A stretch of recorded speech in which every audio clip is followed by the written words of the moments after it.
revenez à ce mode de vie. La ilaha, c'est un mode de vie. C'est un mode de vie par lequel vous ne pourrez être que dans la bénédiction. Certes, au départ, vous allez prendre cela un peu comme de la souffrance. Pourquoi? Parce que c'est le travail qui est en train de se faire. Mais après ce paradigme, vous allez effacer le mot souffrance pour mettre le mot purification à la place. Purification, pourquoi? Parce que je veux voir que je me purifie et en même temps, je vois le résultat. Donc, c'est pas de la souffrance, c'est de la purification.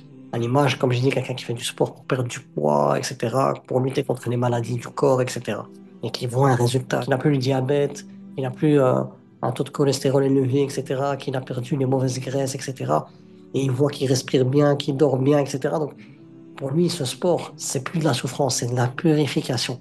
Et ça, c'est un travail. Au départ, ça va être dur, on va penser que c'est de la souffrance, mais au fur et à mesure qu'on va attendrir notre cœur par la connaissance d'Allah subhanahu wa ta'ala, au fur et à mesure que notre perception deviendra différente.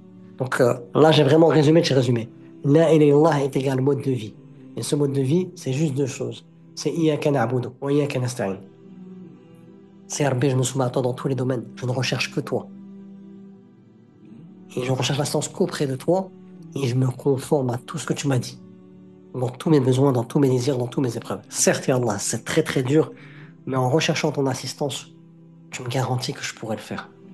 Et c'est ça, la ilaha illallah. Et c'est ça le message d'aujourd'hui. Prendre conscience que la ilaha illallah, c'est un mode de vie. Alors, c'est pas une parole que je dis juste après avoir dit cette parole, je suis libre. Non, non, non. C'est je dis cette parole et je la vis jusqu'à la fin de ma vie. Et cette parole, elle incombe que mon intention ne soit vouée que pour Allah et que je sois dans la conformité avec la révélation dans tout ce que je fais. C'est ça que ça implique la ilaha dans toutes les sphères de ma vie. C'est ça la ilaha. Et si on vit réellement ça, Wallah al-Azim, qu'on verra des choses qui dépassent l'entendement dans nos vies. Dans toutes les sphères, dans tous nos désirs, dans tous nos besoins, dans toutes nos aspirations, dans toutes nos ambitions, dans tous nos projets. Mais si malheureusement, on tend l'oreille au trompeur, à Shaitan, et qu'on sort de la conformité où on a une intention qui n'est pas vouée que pour Allah subhanahu wa ta'ala, malheureusement on sera perdu. C'est que du mal-être. C'est que du mal-être et des coups de massue qui tomberont sur nous. Des coups de massue en sachant aussi qu'Allah il est miséricordieux. Mais le fait est de prendre conscience que j'ai pas voué mon intention pour Allah et que j'ai pas été conforme dans ce qu'Allah m'a demandé, même si Allah me pardonne, tellement mon cœur il sera pur de l'amour d'Allah, j'aurai quand même ce regret, cette culpabilité et je me repentirai encore. Et ça, c'est une preuve de sincérité de votre part. Subhanallah. Donc, le dars d'aujourd'hui, c'est qu'il faut comprendre cette posture-là. Je suis éprouvé par le bien ou par le mal. Il y a une chose qui ne change pas. Il y a un mode de vie. Il y a un serment solennel que j'ai fait avec Allah subhanahu wa ta'ala, qu'il a repris dans Surah Al-A'raf, dans le verset 172, quand il a tiré tous les âmes d'Adam alayhi salam, qui est la ilallah. C'est un mode de vie.